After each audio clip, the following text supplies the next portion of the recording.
In the next 10 minutes or less, I want to walk you through the biggest lessons I've picked up after more than 2 decades messing around with audio and video. Stick around for the last one. It's the one that actually changes everything. Hey, I'm Jay, a mixing and mastering guy, but today we're zooming out a little bit. Normally I geek out about the audio side of things in editing software, but today I'm sharing career-level learnings that apply to making videos, building content, and editing smarter. Think of this as a condensed masterclass for creators who want their stuff to feel professional without burning out. First thing, always start with a tidy workspace. And I don't just mean a clean desk, although that helps your brain too. I mean your project inside the editor. Back in my early days, I used to drag everything onto the timeline, chaos style, clips, music, sound effects, and voiceovers all piled up. If something didn't fit, I'd delete it and pray I wasn't deleting the only usable line of dialogue. The fix? Set up the skeleton of your project before you import a single file. Create your tracks, label them clearly, color code them, and keep your dialogue, music, and effects in their own dedicated lanes. If you need more tracks later, add them in place instead of dumping them at the bottom where nothing makes sense. Organization saves time and protects you from accidental deletions, so even if it's boring, it's absolute gold. Second, dialogue is king, but don't make it overbearing. When I started, I thought the voice had to be the loudest thing in the entire mix 100% of the time, which made my early edits sound like amateur hour. In a talking head vlog? Yeah, the voice should be clear and upfront.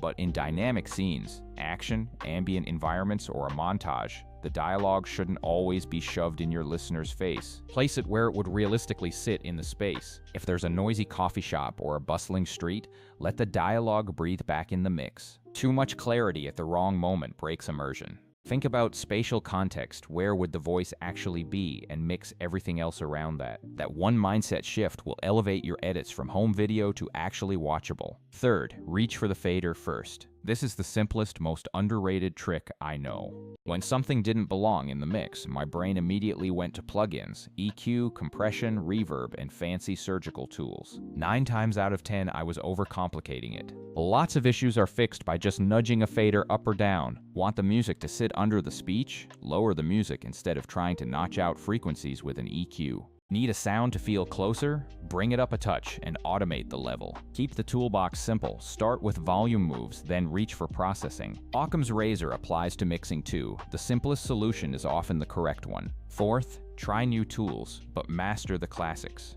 Every new wave of tech brings drama. Remember when everyone argued whether plugins were real mixing? Now it's AI and the same chorus of skeptics yelling that's cheating. Newsflash, your audience doesn't care how you fixed it. They care whether it sounds good and whether it hooks them in. So yeah, use the AI helpers when they save you hours, but also know how to do the old school way. For example, I love tools that automatically find the viral moments in long videos. It saves me hours of hunting through footage to find the gems. But because I still understand timing, pacing, and manual editing, I can tweak those auto clips to feel more human and punchier.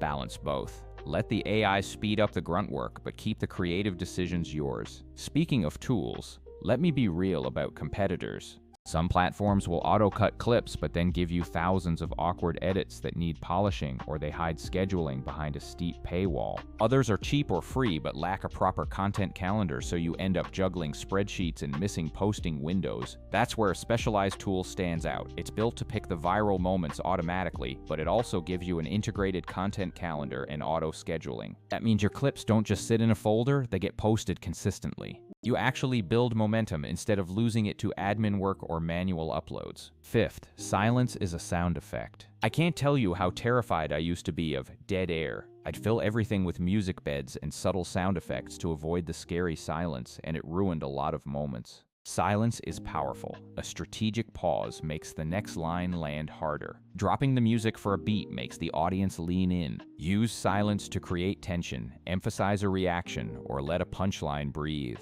The best edits aren't 100% packed with sound. They have space. When you're reviewing your edit, look for places where removing audio will actually increase impact. Sixth, listen with a purpose. This took me way too long to learn. I used to mix until it felt right in my room. Then I'd export and realize everything sounded completely different on phones or TVs.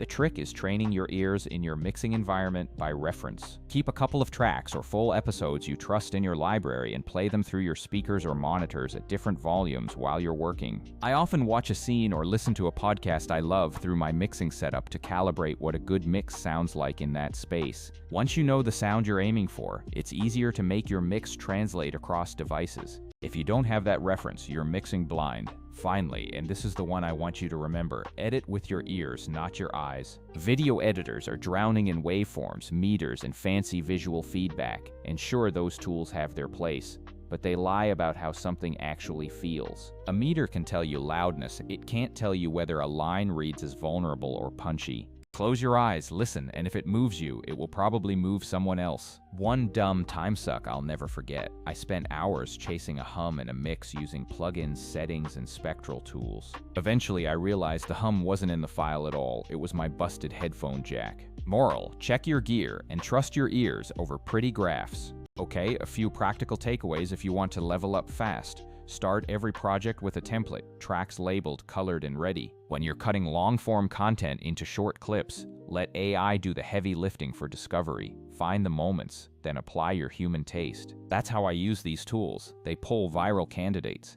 I tweak the timing and the hook, and then I either post immediately or schedule a cadence. Use silence intentionally. It's a tool as powerful as any filter. Always check mixes on other devices, phone, TV, laptop speakers. When in doubt, nudge a fader before you pull a plugin. If you're tired of spending half your week combing through hours of footage to find shareable moments, or if scheduling posts feels like a second job, try integrating a smarter process. I've been using specialized tools for a while because they solve real problems, finding viral clips, scheduling posts, and organizing a content calendar. Few tools combine all three in a clean workflow that still respects your creative control. And again, don't be afraid to mix the new with the old, use the AI to accelerate, but keep your aesthetic and decisions in the driver's seat. Alright, that's the rundown. Clean projects, respect the dialogue, fader-first mindset, embrace new tech, use silence, and train your ears. If you take nothing else away from today, take that last one.